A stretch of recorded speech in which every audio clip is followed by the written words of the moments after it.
feels like it, right?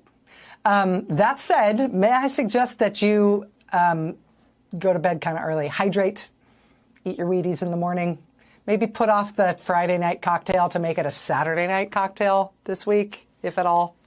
I'm only saying that because tomorrow is going to be very busy. Saturday is going to be very busy. I said at the top of the show, there are more than 1,200 protests planned for tomorrow in all 50 states. I stand corrected. It is more than 1,300 protests planned in all 50 states. It's expected to be the largest single day of protest since Donald Trump took office.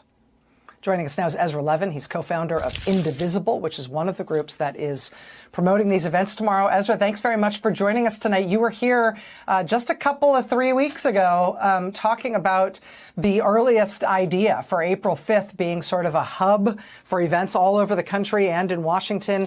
How has the organizing gone? What has the response been compared to what you expected?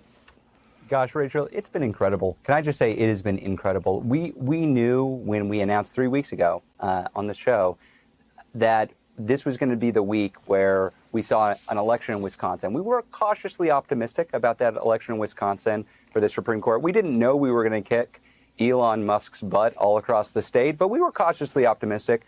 We also didn't know that Cory Booker was going to give this incredible speech, inspiring all of us and telling us that he was taking a stand in response to pushes from his own constituents. And we also didn't know that Donald Trump was going to launch a global attack on the economies of not our economy, but the global economy. This confluence of events, this sense that they are overreaching so much and there is a possibility to fight back and win is leading to this just incredible response. As you said, more than 1,300 events every single state. Yes, there are over 100 events in California. There are more than 60 in the state of New York, more than 50 in Washington. But it's not just blue states, Rachel. We see 17 events across the state of Montana, 14 across Alaska. This is everywhere. We're not just talking about one event in every state. We're talking about multiple, sometimes dozens of events. And these are normal, everyday people who are saying, hey, I've had enough. I've seen institutions fall. I've seen the universities. I've seen businesses. I've seen law firms not stand up, not support our liberal democracy. So what am I going to do as an individual? Well, I'm going to do my part. I'm going to show up. That's what tomorrow is about. And gosh, Rachel, it is inspiring to see so many people hop on board this train.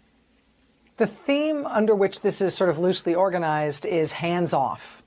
I've seen people use all sorts of different types of phrasing around the different types of protests that they're going to be part of. And it seems like it's lots of different groups who are organizing. And in some cases, it's no groups. It's just individual people who are coming out with their friends and neighbors. But it seems like the hands-off messaging is the most overarching phrase that we're going to hear tomorrow and the most overarching idea, right?